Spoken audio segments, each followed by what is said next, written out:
In ritual, repeating a gesture, repeating a mantra, repeating a sigil charge sequence, repeating a trance technique turns the act into an internal command system.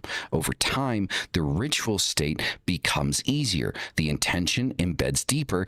The outcomes become more consistent.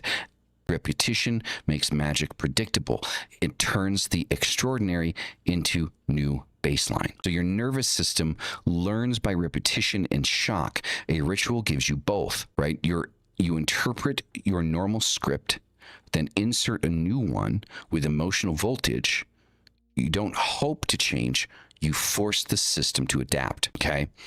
Now, the last part, which is I think the part that most people are probably most interested in, is integration, making ritual results stick. How do you make the results stick? So ritual without integration is just theater. How do we make it stick?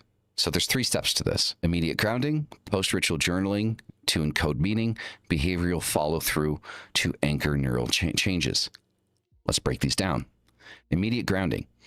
Right after a ritual, your nervous system is in a heightened plastic state. Your body chemistry is running hotter. Your sense of self may be fluid. Your emotional circuits are still firing. Grounding stabilizes that state so the changes you created don't scatter or fade.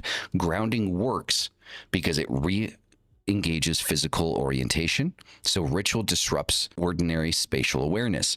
Touching the floor, drinking water, or steady breathing helps the parietal lobes return to baseline. This stabilizes identity, brings the automatic nervous system out of high arousal. So ritual often heightens limbic activation. Grounding activities, right, with parasympathetic grounding activates the parasympathetic system.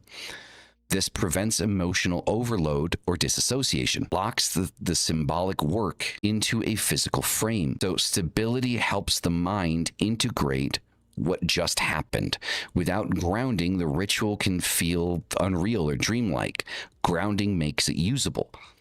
So examples of grounding that can actually work: slow breathing, touching a cold object, eating something simple, sitting with your spine straight and your eyes open, letting your heartbeat settle, reorienting by naming your physical surroundings. Grounding is the bridge between the ritual state and the functional self. Without it, the transition stays theoretical instead of practical, okay? So grounding, big, important thing, right? After a ritual, after shit's done, touch some grass, like essentially, right? Come back to earth. Post-ritual journaling to encode meaning. So this is something I ask a lot of people to do when I do any type of educational work. In the occult, journaling is a big thing, and there's a reason it's a big thing, and we're going to talk about that. So journaling after ritual isn't busy work. It's a cognitive encoding process. The ritual creates raw symbolic material. Journaling converts it into structured meaning. So why does it work? Writing activates analytical circuits, right?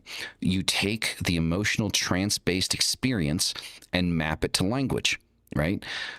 The prefrontal cortex engages, consolidates memory, and organizes intention. It forces you to create a narrative, right? The brain thrives on story. So if you don't give it one, old patterns fill the void.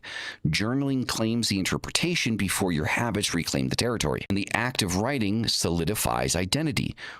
Who you were in the ritual can fade fast. Writing preserves the insight while it's fresh and emotionally charged. Journaling also increases follow-through. Documenting intentions makes you more likely to act on them. It creates accountability to your future self. This is why left-hand path practitioners who journal after workings have measurably better results over time. They're not guessing. They're tracking the evolution of the self. This is why journaling is so damn important. You can do this on your phone. You can do this. I prefer using, a leather-bound of shadows and a nice fancy pen. That's just me. I'm old school. If you want to do it on your phone, you can do it on your phone. Okay?